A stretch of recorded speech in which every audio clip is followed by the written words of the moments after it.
Gentlemen, on behalf of Access Development Services, it is my pleasure to welcome you all to the presentation ceremony of the 4th FPO Impact Awards and the 10th Sitaram Rao Livelihoods India Case Study Competition 2021. While you have been keenly following the wonderful work being done by each of you, we are excited to be finally able to convene and meet everyone. I thank you again for taking out time to be here this evening, especially those guests who have traveled from various parts of the country to be with us today. As you may be aware, Access is among the leading FPO promoting institutions in the country, having promoted over 170 FPOs in the last 15 years, implementing a few very large programs in partnership with the government and accredited as CBBO with all the 4 apex organizations of the government. Access also plays an important role in strengthening the FPO ecosystem.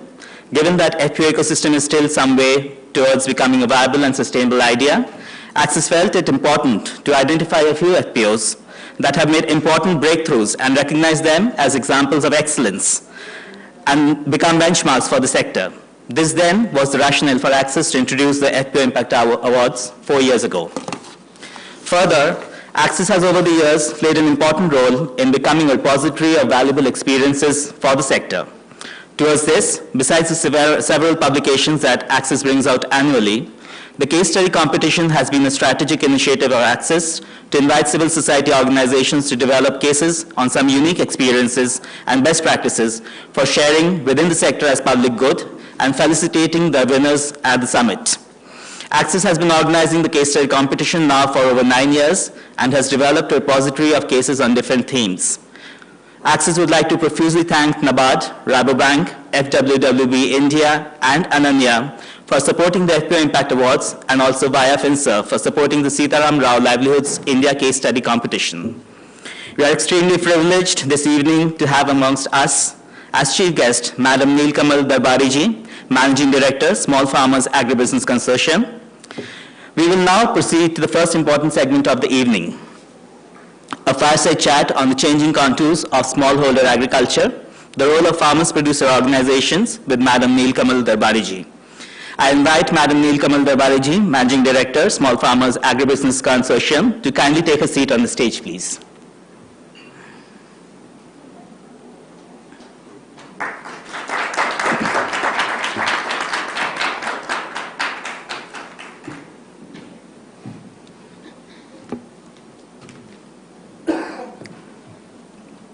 Thank you, ma'am. To anchor the fireside chat with Madam Neelkamal Darbari, we have with us Professor V. Padmananth, partner at Grant Thornton. May I request you, Professor Padmananth, to take your seat on the stage.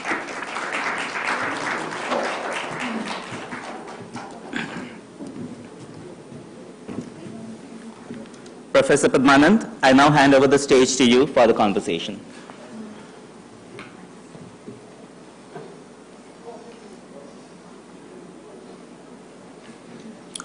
The mask is okay, right? Yeah.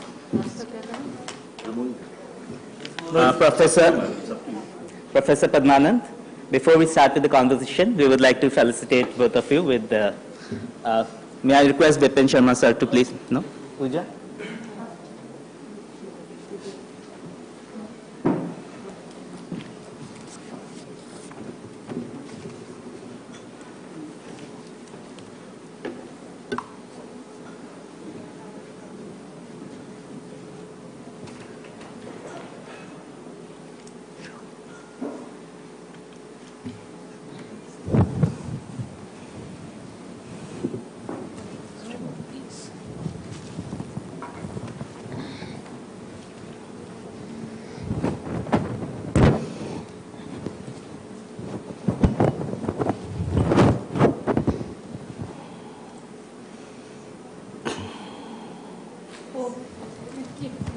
Thank you. Oops, the mic is going to fall. Thanks.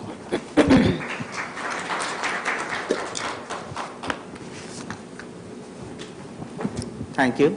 Professor Padmananth, the stage is now yours. I think before we start, madam, on behalf of both Access as well as GT, I think we should thank you for your time, most valuable and precious time. And just by way of introduction, so that we all understand who we are speaking to, Madam has not only pioneered the whole FPO movement in India, at least in terms of inducing professionalism into the whole interaction and the ecosystem, and also has maybe expertise in working across the value chain.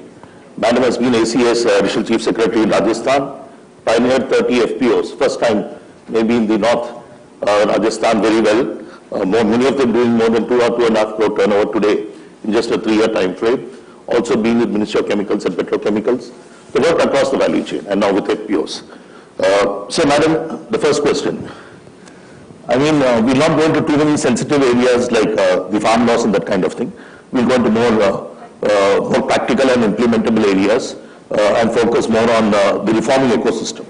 So the first question, we have an agenda for doubling farmers' income. The Honorable Prime Minister, the government is focusing on it. So how could FPOs really contribute towards enhancing farmers' income? So, thank you, Professor Padmanand, for your brief introduction. And thank you for your question. You have to understand, and I know you do, that the way the Indian agriculture has evolved over the years, over the decades, the size of land holdings has become an issue. Can't help it, the way the arable land is made available and inheritance laws. So each time there is a passing on of assets from father to son, there is a bit of fragmentation that happens. So much so that today we have a large segment of our farming communities falling in the category of small and marginal farmers. That is holding less than 2 hectares of land. And what is their contribution to GDP? 65 to 70% of the people are into farming. Out of that, about 85% are small and marginal farmers. And is it any wonder then that the contribution to agriculture is 15 to 16%, right? And it is reducing. It is reducing almost at every count. So there is certainly a structural imbalance here in terms of size of land holding, in terms of the viability of that holding, in terms of how you can introduce technology into it, mechanization into it. All that becomes a constraint.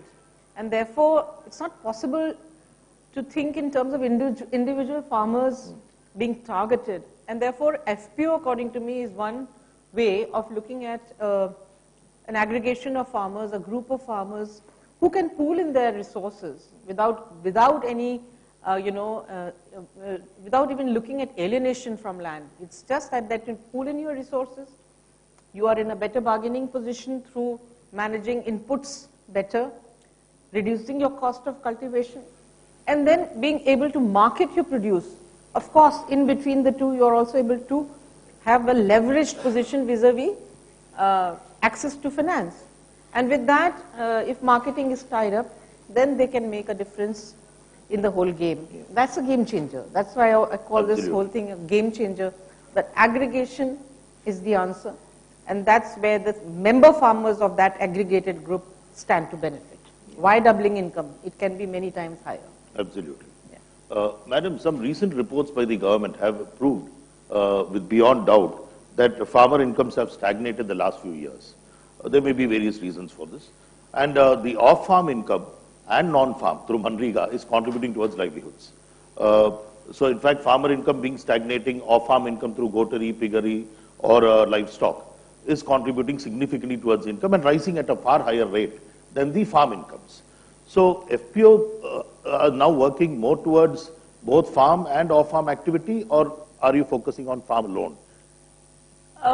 No, we are not focusing on farm alone. We are looking at an integrated approach towards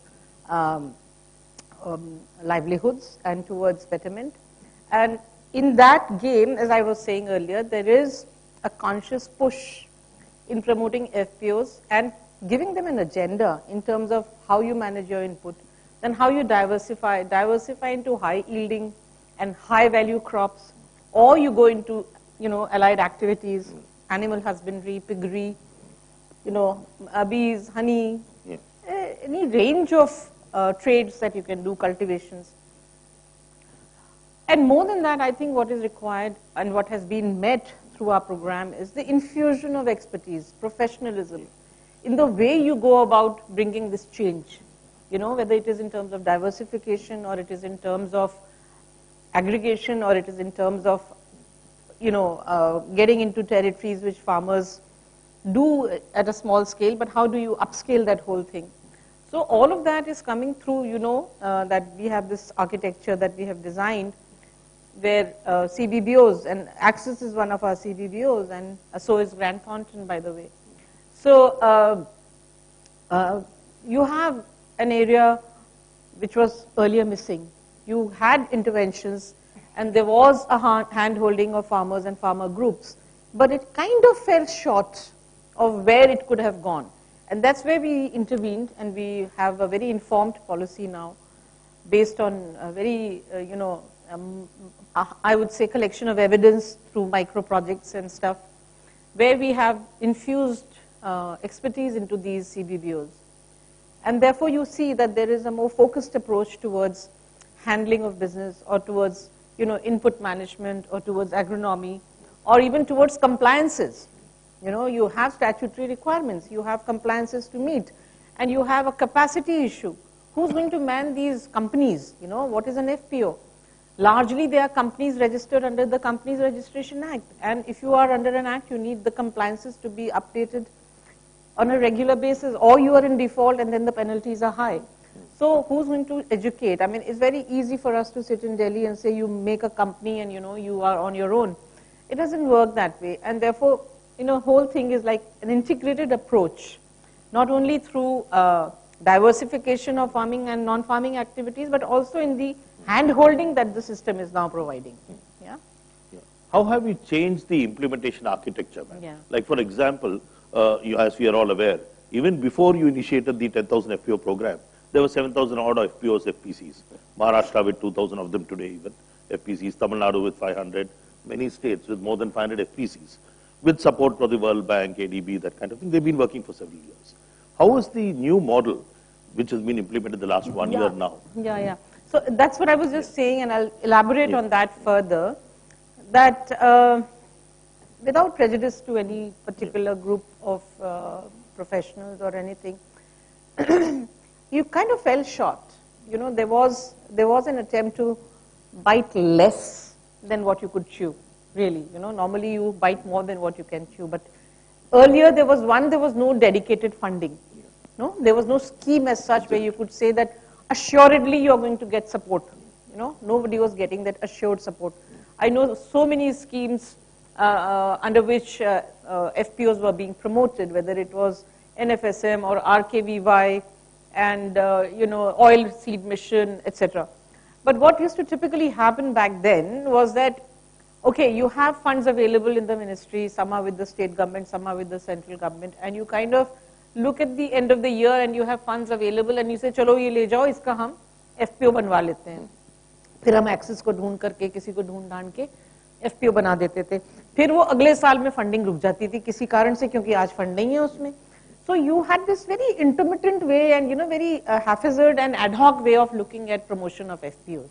What has now changed, and this is something remarkable and phenomenal, that you have dedicated funds available for the next 8 years to promote FPOs, and that is assured budgeting, because you have a target of 10,000 FPOs, you have a commitment from the government that 6,300 crore rupees will be spent on this. You have a renewed architecture of implementation through CBBOs, which are bodies of professionals. If my resource institutions of the past had no expertise and no experts on their roles, they were not, empaneled as CBBOs. So we've done some weeding of lower capacity organizations and given them an opportunity to rise. And once they have risen, they come back, and then we take them, because there is no substitute for experience also. Absolutely.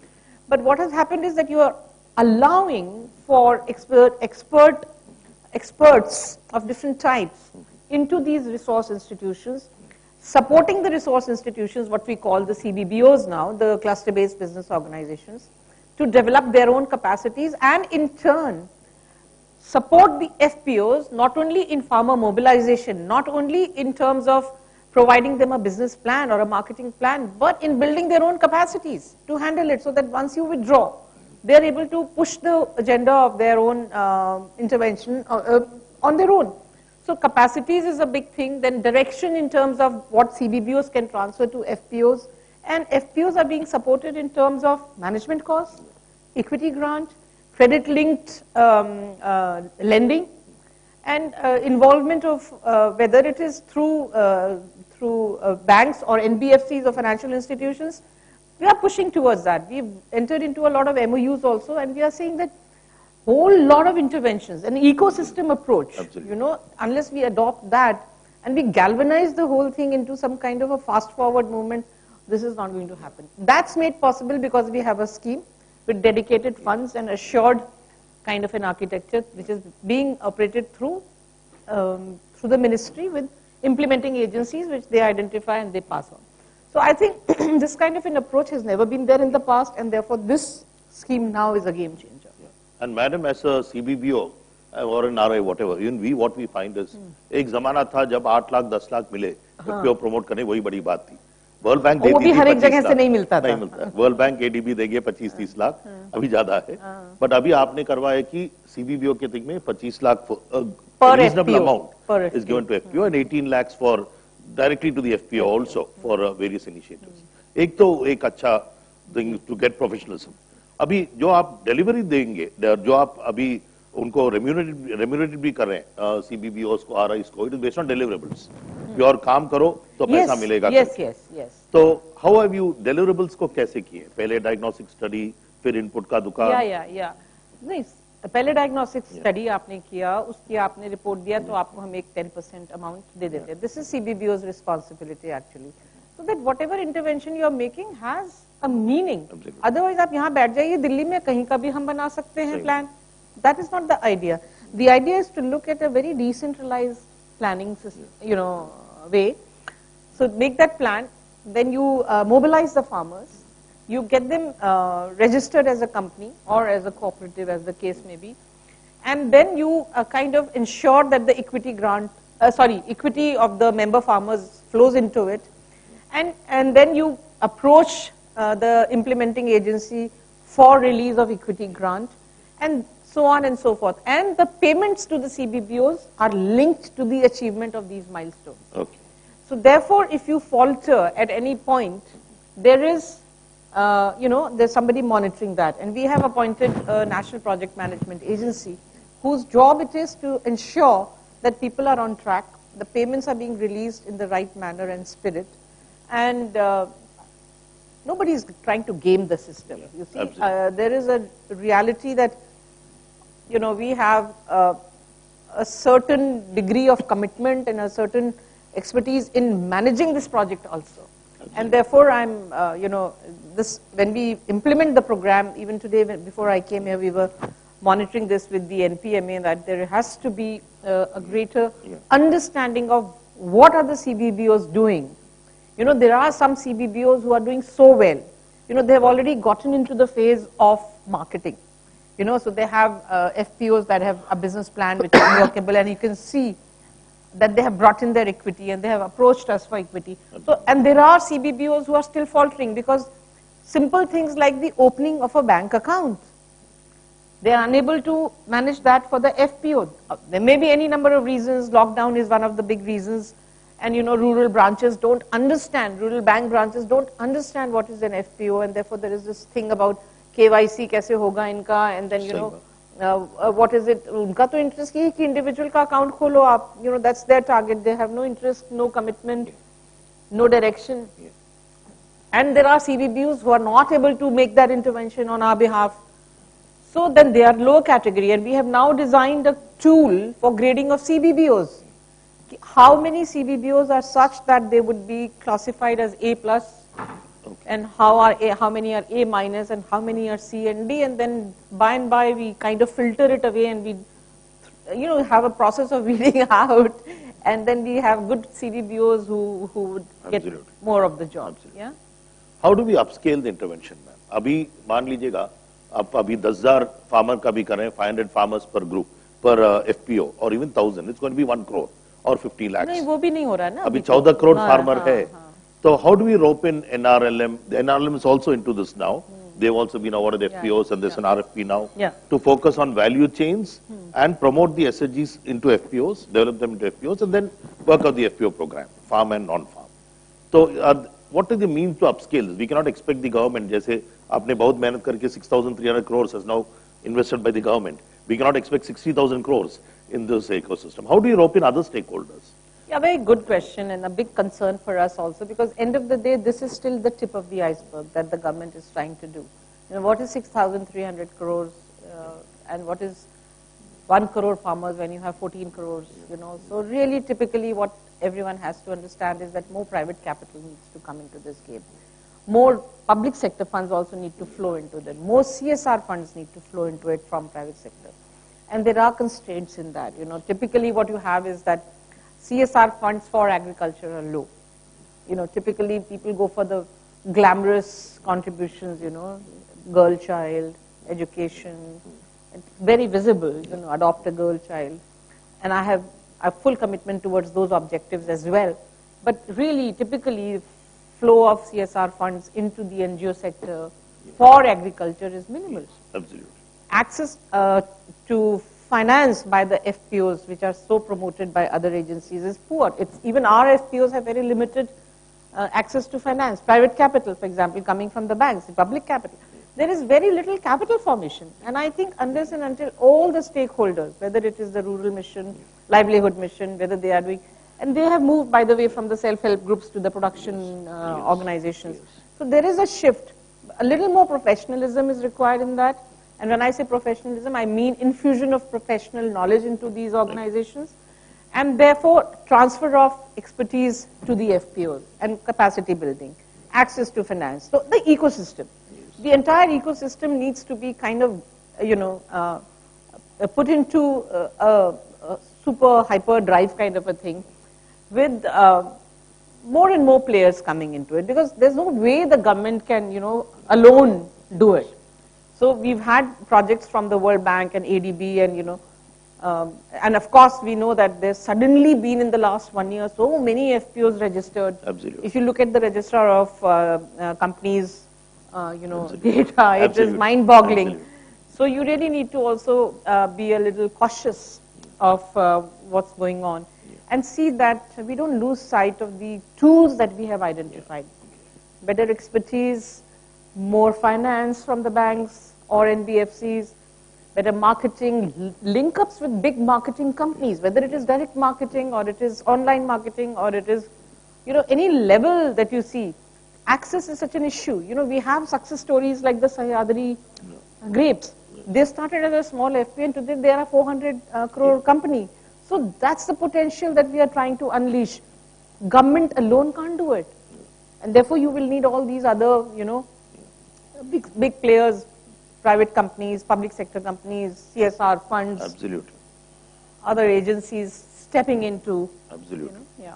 Absolutely. In fact, we should be happy to inform you, ma'am, that many of the foundations, all the big banks, foundations, the Bill and Melinda Gates foundations, all of them are funding hundreds of such FPO programs. Wow, wonderful. Throughout India, along with the World Bank and ADB. ADB is also now FPO focused. Maybe you should do a study on this and keep the system informed as to what's going on. Really. Now, another question which is related to this, say essential commodities are not directly benefiting the farmers also, but also consumers.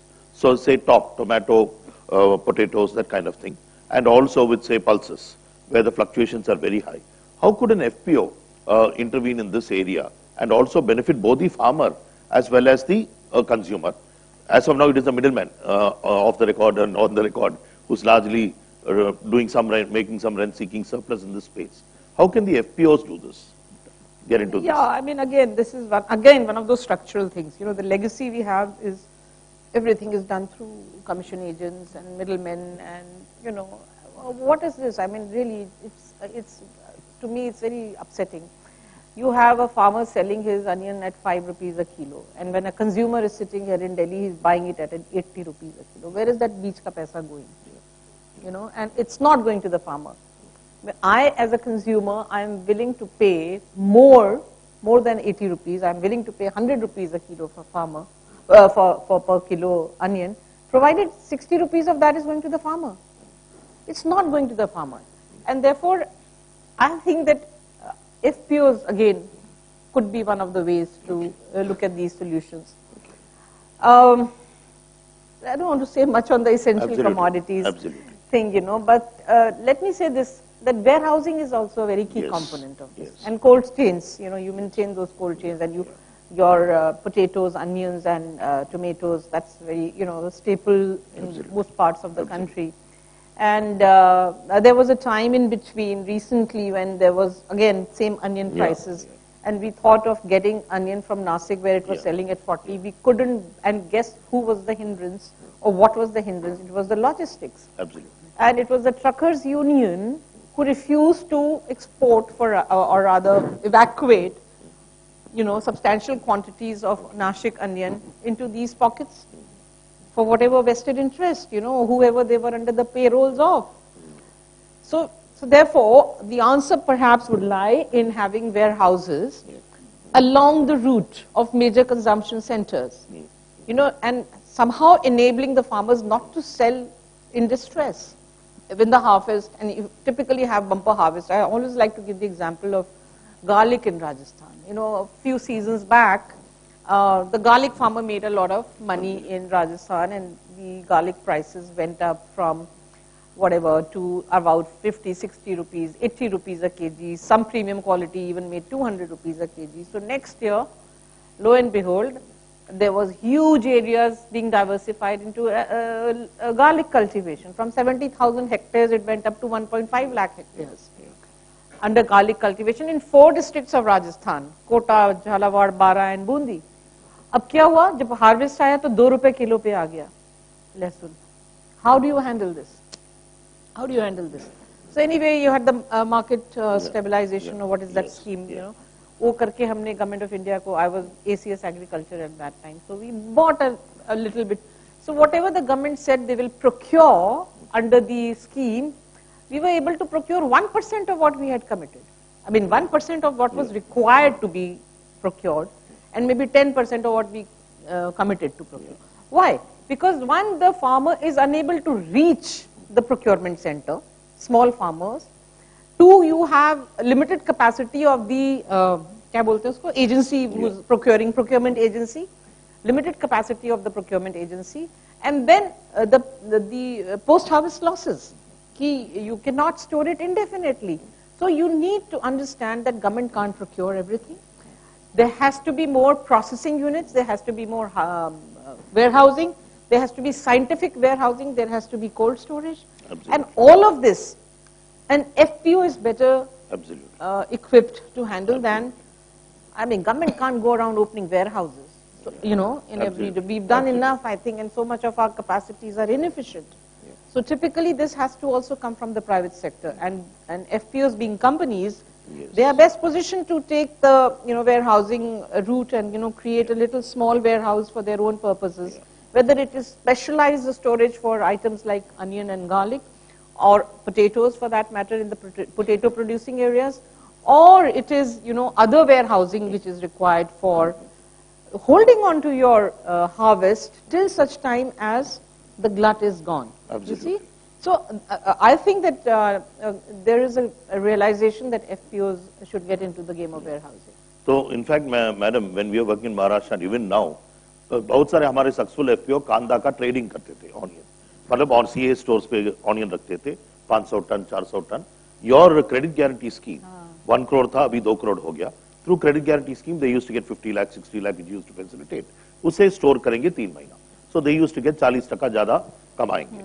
So this instrument is by which you have a credit instrument, credit guarantee instrument, which is facilitating their storage. क्योंकि कुछ पैसा भी चाहिए जीने के लिए, वो 3 महीना जब माल स्टोरेज होता है. But one question issue here is, आपके पास credit instrument है. What about for infrastructure, ma'am? Infrastructure we have various government of India schemes, जो सबने lip service के लिए priority है for FPOs. MOPI schemes, we have NHB schemes, who prioritize FPOs.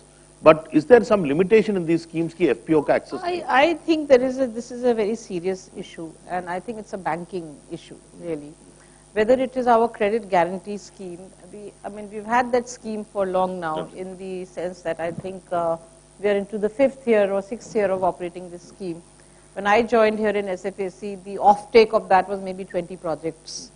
Today, I've pushed it up to 200 projects. But what is this? Even 200 is nothing. And we need to be doing 2,000 credit guarantees. But I don't get proposals from the banks. Yeah. You see, I don't understand, because it makes the loan so secure. And it's collateral free for the, for the borrower.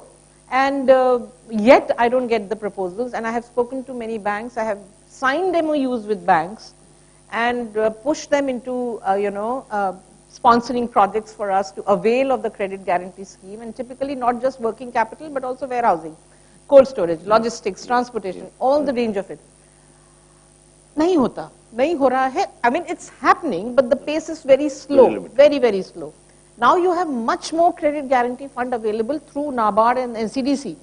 So whenever they come up with their scheme for that, of course the scheme is already there, they need to put the mechanism into place, which they have done, by the way, and so therefore so much more collateral free loans can be made available to FPOs backed by government guarantee. Now typically there has to be, I have been talking to the finance ministry also, and I have talked to banks, and everyone has great acceptance to the idea of this.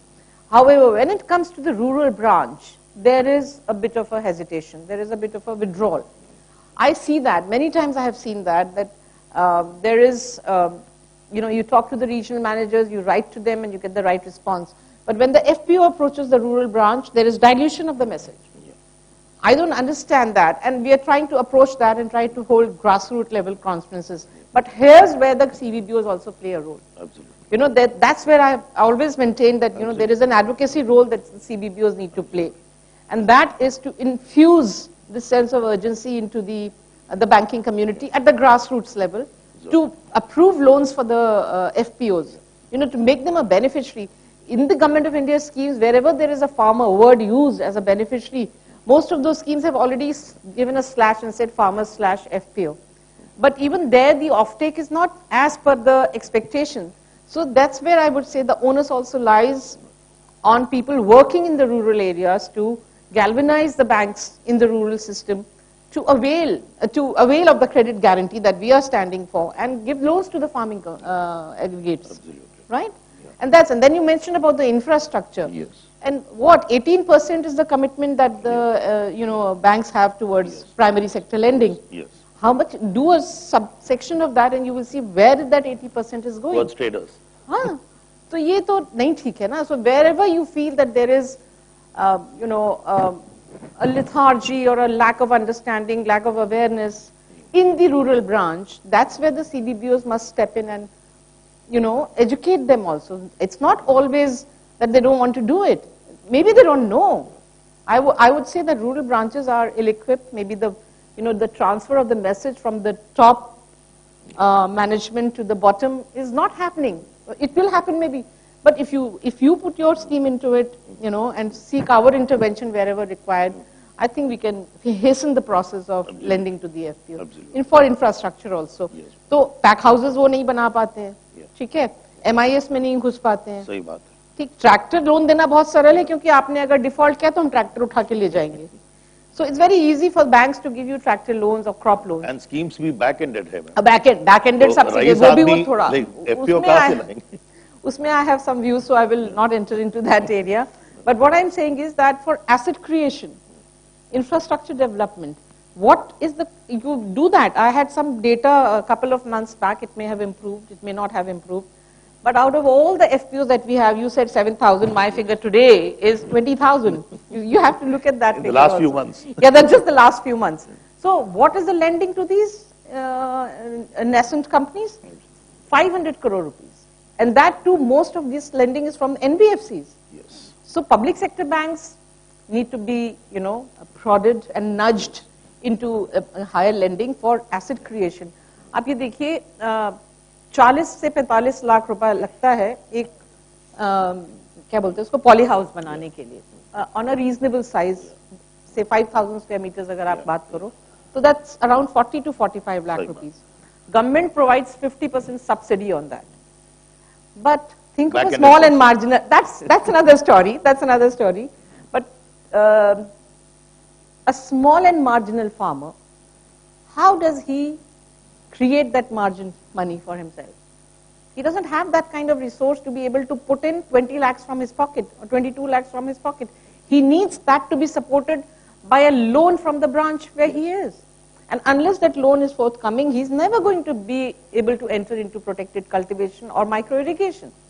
So therefore, I mean assets of that kind which will really push the income up, allow him. I walked into a farm in on Sikar Road on my way back from Bikaner once, and the very, very marginal farmer with just two, husband and wife, handling a poly house and growing tomatoes and cucumbers. So I asked him, कि कहाँ से आपने बना लिया? So my agriculture officer was of course with me. So he said कि साहब हमने इनको subsidy दी है और इनका यही जमीन है. That's all the land that they have. And बाजू में उसने अपना एक झोपड़ी बना रखा है, वो poly house बना करके the husband. And he said, I'm into my 4th harvest and I have already repaid the bank. So look at the empowerment which this bank funding, access to finance can provide for the small and marginal farmers. Otherwise, what will happen is that by the nature of the funding of that scheme, only the large farmers will stand to benefit. कौन जेब से लगाएगा 20 लाख रुपया? बड़ा farmer लगाएगा. So therefore, the whole process of funding of infrastructure, has to come from the bank. Absolutely. In fact, price stability के लिए, ma'am, last week I was in Dubai for the World Expo for about a week or so, interacting with all the leading players, Lulu Group, all of them. First time we did a global value chain analysis. Okay. So what we find is many of them are backward integrating into India. वहाँ पे टमाटर का rate 10 रुपया से लेकर 100 रुपया तक जाता है इंडिया में rate. So the traders say that they are setting up poly house in India, 100-acre poly houses, leveraging support from government of India. But ये सब FPO भी कर सकता है. करेगा, FPO कर सकता है. Custom hiring center का बड़ा रोल है. Each one doesn't need to buy a micro irrigation system. If you have an FPO in that area and they have a bank of MIS, whether it is drip or sprinkler or even what those guns are for, irrigating large tracts of land. So those kind of, that kind of capital which is required to promote off-season cultivation. Yes, to promote off-season cultivation is possible through FPOs and combining or rather twinning FPOs with custom hiring centers, farm, non-farm activities. So all of that is a system which has to be approached from a holistic ecosystem angle. Two important questions, ma'am. One is say for marketable surplus. अभी India में बोलते हैं कि अभी उत्पाद की बात नहीं है, वो तो 20 साल पहले का था, 10 साल पहले भी होला. अभी question now is evacuation of marketable surplus. Meaning until we penetrate the global market, we are number 1 in banana. Middle east में हम गए, इंडिया का बनाना कोई छूते ही नहीं है. फिलीपीन से आता है, इक्वाडोर से आता है. इंडिया का नारियल भी नहीं लेते, श्रीलंका का लेते हैं. मतलब quality, cost, price, various things. So anyway, in global trade, we are only 2%, though we are number 1 in global production. So our FPOs, you are also encouraging them to go towards exports, ma'am, in terms of quality, compliance, grading, standards. That alone, we can get seasonal advantages. I have recently started a dialogue with some private sector. We are signing a lot of MOUs, by the way. I know. With big marketing companies and, people who have CSR funds. And one of the things that has come my way is to have export-led FPOs, and how do you do that? So you need to also talk to civil aviation, for example. Absolutely. I'm saying, I'm just thinking through my hat, really, that if you have flights coming in from the Middle East, the example that you took, well, I would say passenger flights, I would say you are getting permission to land, say in Bikaner or in Jaipur or whatever, provided you take X quantity of my oranges to Dubai or my dates to Dubai. In fact, the UAE market we assessed, controlled by Indians. 80% of the economy, whole Middle East. Lulu is a big player there. $10 billion. So each of these companies import $1 billion of fruits and vegetables alone, but only 10% is from India. See, that's very sad, and that's where we feel that FPOs can do a lot, and all the implementing agencies have an advocacy role to play.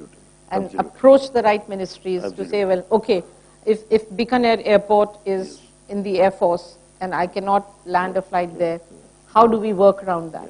And how do we change that, right? To make the farmers from that region, which is so remote and so difficult, be able to export, you know, the produce that they are now creating through the FPOs.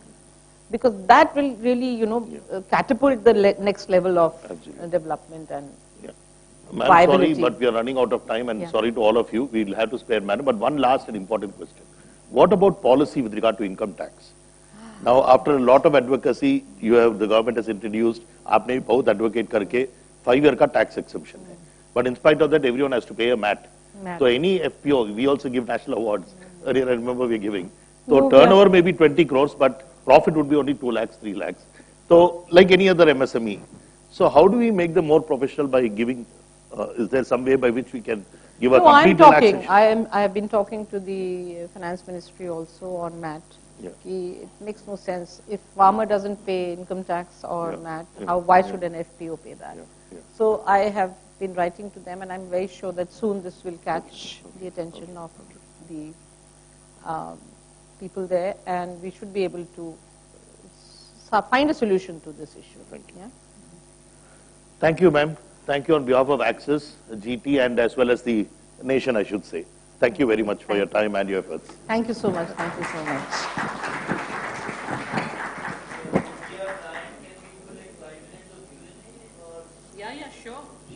Sure.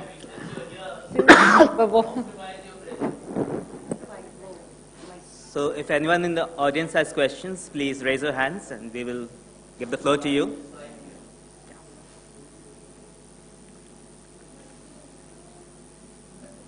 Yes. Yes, sir.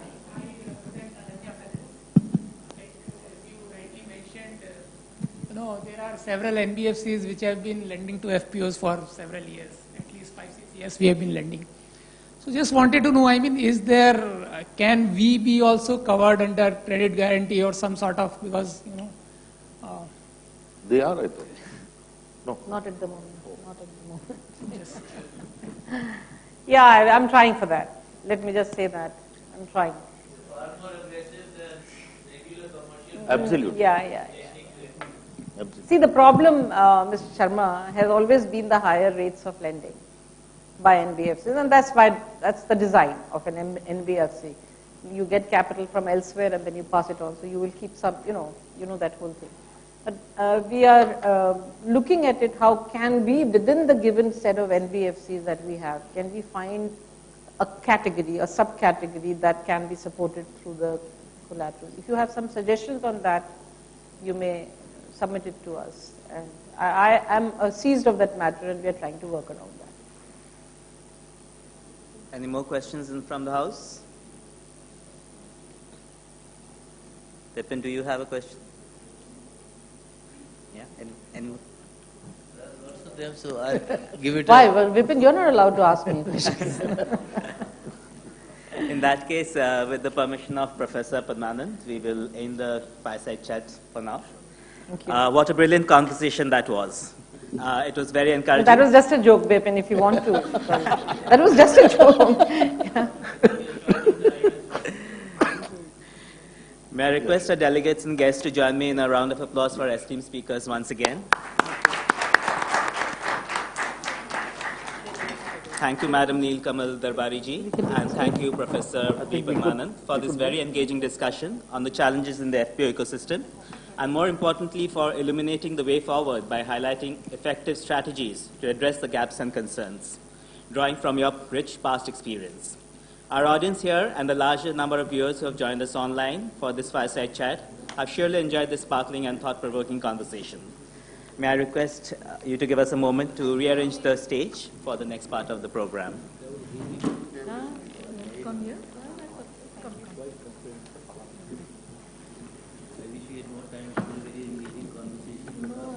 You have other things also, no? Otherwise I would have gone on.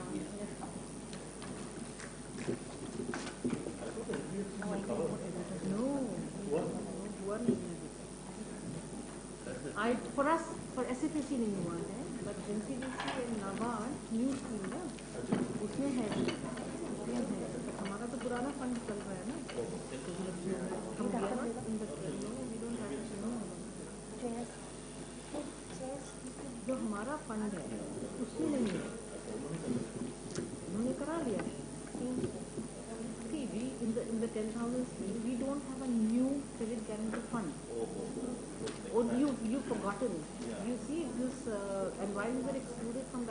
already offered a death guarantee. Yeah.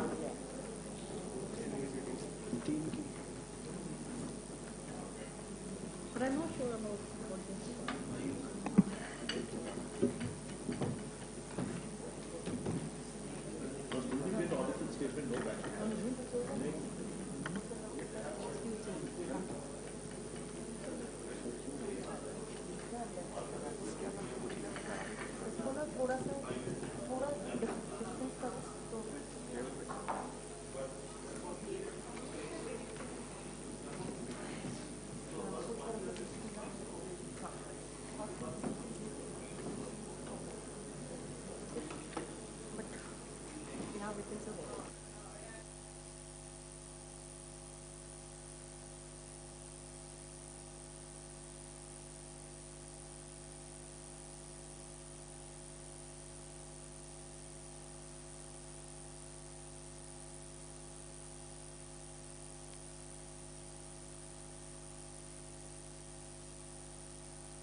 Segment of the event.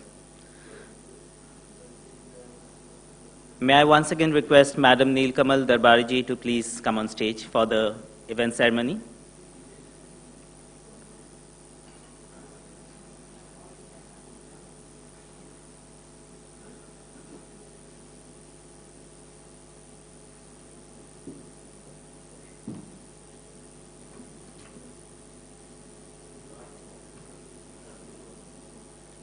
We are fortunate to have joined us Dr. Arvind Mayaram, former Finance Secretary of India and Chairman, Access Development Services. May I request you, Dr. Arvind Mayaram, to please join us on stage.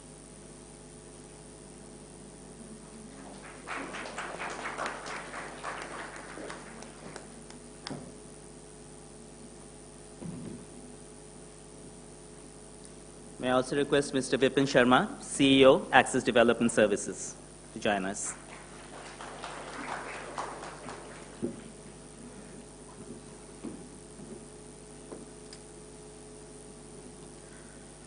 We will now move into the release of the FPO Compendium, Breaking New Ground, Success Stories of Farmer-Producer Organizations. This compendium captures the stories of 7 award-winning farmers-producer organizations in an attempt to document successful initiatives and best practices emerging from the diverse experiences of practitioners and share them widely for shared learning. May I request copies of the compendium to be brought on stage, please?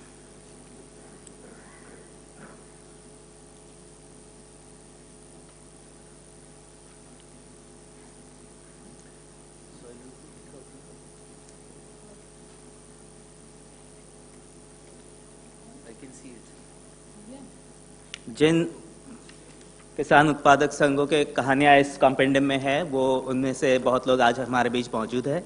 इसके लिए हम कुछ किस्मत है बहुत और आपके भारी है।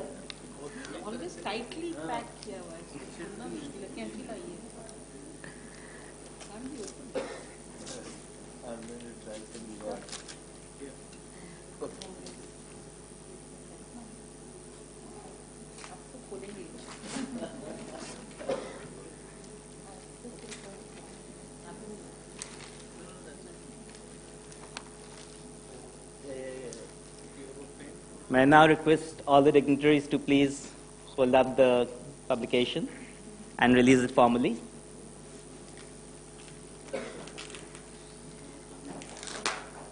Ladies and gentlemen, please join me in welcome the release of the FPO Case Studies Compendium.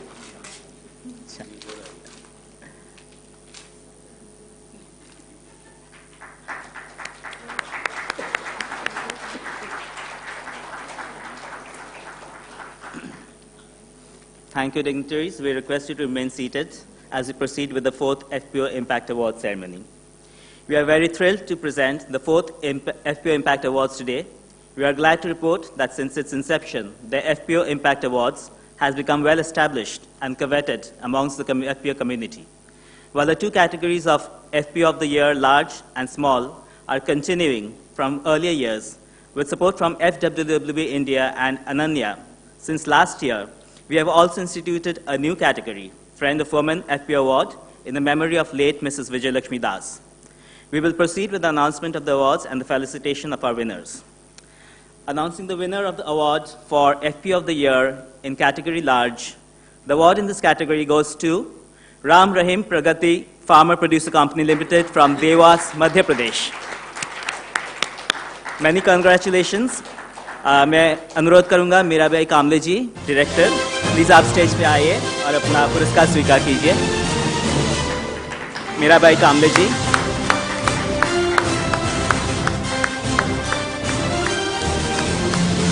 I request Ms. Neelkamal Darbari to present the plaque to Mirabai Kamble. I request Dr. Arvind Mayaram to present the certificate to Catch Award.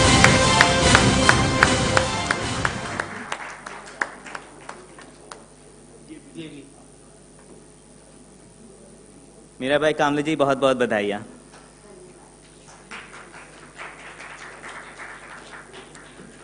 Announcing the winner of the award for FP of the Year in category small, the award in this category goes to Churchu Nari Urja Farmer Producer Company from Hazaribagh, Jharkhand. मैं अनुरोध करूंगा सुमित्रा देवी जी, आप मंच पे आइए और अपने पुरस्कार स्वीकार कीजिए.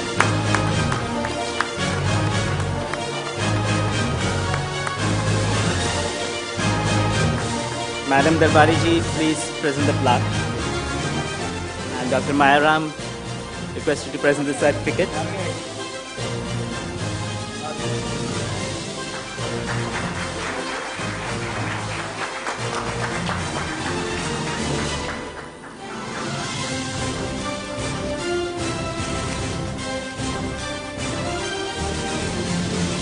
सुमित्रा देवी और उनके टीम को बहुत बहुत बधाइयाँ. The third award category is for a very special category that was introduced only last year, the Vijay Lakshmi Das Friend of Women FP Award in memory of late Mrs. Vijay Lakshmi Das, in order to honor her legacy of tireless commitment to women's access to financial services. And the award goes to Morhu Nari Shakti Kisan Producer Company Limited from Khunti, Jharkhand. May I request Mithila जी और मोनिका देवी जी, अनुरोध है कि आप stage पे आइए और अपने पुरस्कार स्वीकार कीजिए.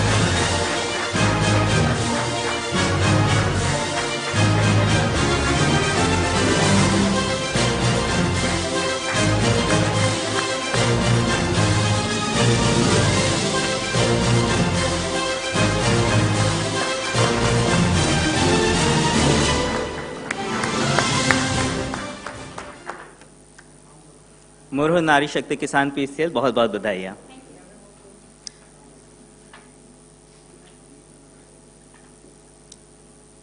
I now request Mr. Vipin Sharma to please felicitate our chief guest, Madam Neelkamal Darbari ji, with a memento and a small token of her appreciation. Then there'll be more. Yeah.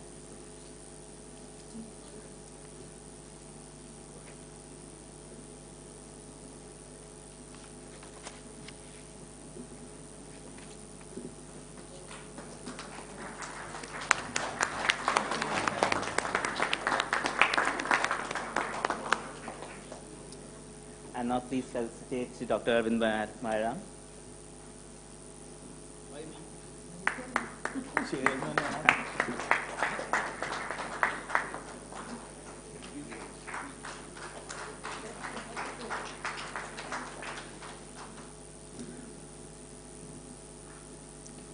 On behalf of Access, I express our deep gratitude to you, Madam Neelkamal Darbari ji, for taking time out from your very busy schedule to be with us this evening. Your presence has been truly encouraging for our delegates and award winners, and we believe it will enthuse them to continue and strengthen their amazing contributions to their communities. Now I request all the award-winning teams, जो किसान उत्पादक संघ ने आज पुरस्कार जीता है, उन टीम्स को मैं दोबारा से अनुरोध करूंगा कि आप वापस आ जाइए मंच पे एक ग्रुप फोटोग्राफ के लिए.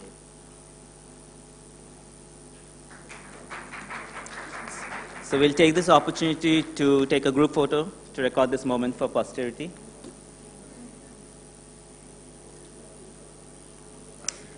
Mirabai or team Savitri.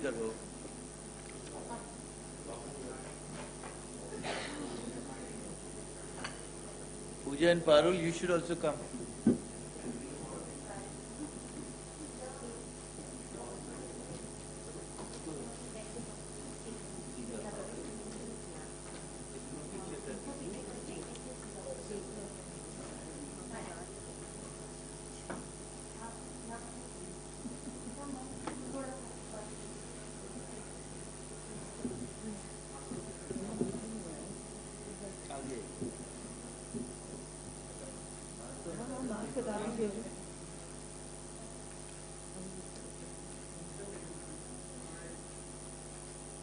A round of applause for this galaxy of stars from the FPA community on the stage, please.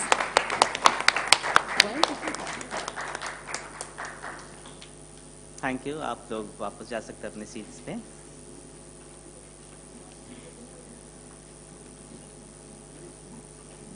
We have now reached the final segment of the evening's program. We will now start the award ceremony for the Sitaram Rao Livelihoods India Case Study Competition 2021. Dedicated to late Sri Sitaram Rao, mentor and guru of the Indian microfinance and livelihoods movement, the case study competition aims to bring together the collective intellect in the country and assimilate innovative solutions, breakthroughs, good experiences, and best practices that can help transform the poverty scenario in India. This year, we are fortunate to receive over 70 case study entries. After a rigorous selection process, 10 case studies have been selected as best cases by a distinguished jury. The distinguished jury comprises of Dr. Madhu Sharan, Naresh Gupta, Shivani Shankar, Kartikeya Rai, and Meenal Patole, and they were supported in this endeavor by our technical partner IRMA and Professor C. Shambhu Prasad. The theme identified for the competition this year was agro and food processing enterprises for advancing rural development. We now have the release of the Sitaram Rao Livelihoods India Case Study Compendium and the felicitation of the winners. May I request copies of the compendium to be brought on stage, please?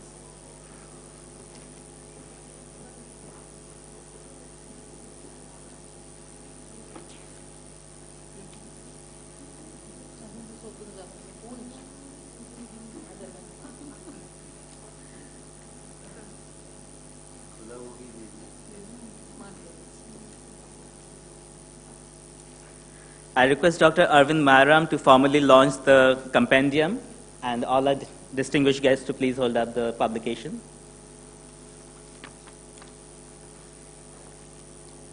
A round of applause, please.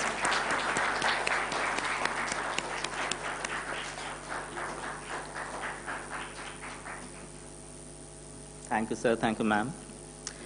I request the dignitaries to remain on stage as we proceed with the announcement of the winners of the Sitaram Rao Livelihoods India Case Study Competition 2021.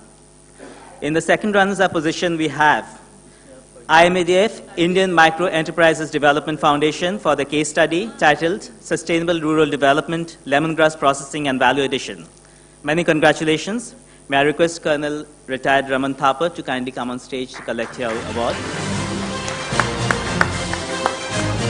I request Dr. Mayaram to present the plaque and Madam Darbariji to present the certificate and cash award, please.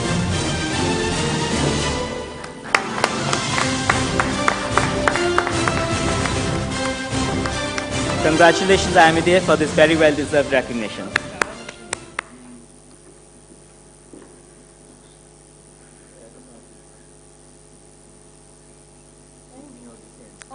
As the first runner-up position, we have Professor Neeraj Kumar and Muhammad Zahid, who have won for the case Promoting Agribusiness Among Tribals, a case of sustainable livelihood. Professor Neeraj Kumar couldn't join us today, but we have amongst us Muhammad Zahid. I will request Muhammad Zahid to please come on stage to collect the award.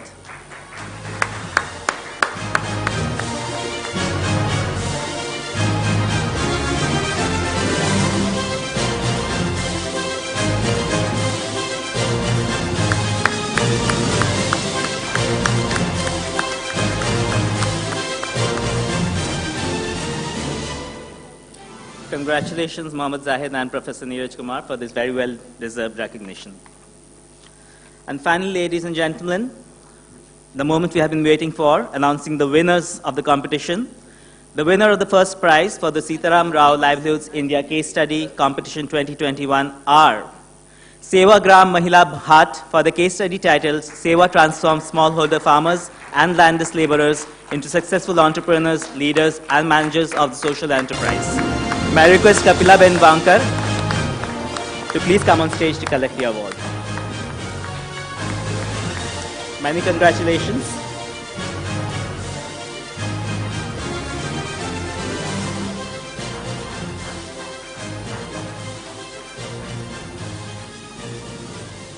Congratulations, Sevagram Mahila Hat, for this very well-deserved win. With this, we reach the end of the award ceremony, and I would like to once again thank Madam Neelkamal Darbari ji and Dr. Arvind Mayaram for being present with us today. A big thank you also to the audience, both those here with us in the hall today, but also those who have joined us on online platforms, for joining us in the celebrations. I request all the award-winning teams to please come up on stage once again for a group photo to record this moment. जिन लोगों ने भी award जीता है आज, वो please मंच पे दोबारा से आ जाइए. Second round. जो Yeah. सेवाग्राम से जो आए हैं Mohammad Zahid and colonel Raman Thapar.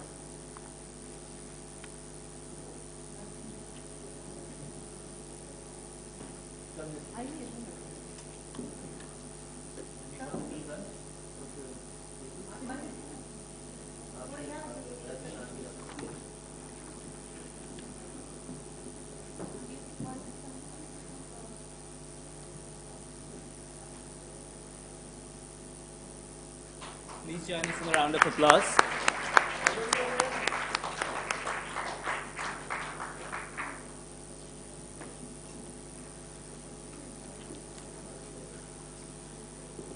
We have now reached the end of the award ceremony for this evening. But before we end, I would invite you all to look at the videos that we'll be streaming of the FPO case studies and the FPO organizations that have been shared with us. Their stories are amazing, and it will be inspiring for you to see those videos on the screen. Thank you, respected dignitaries. Thank you so much for joining us and for being with us today. Dinner has been arranged, so please join us for dinner and conversations. Thank you, everyone, once again. Soil report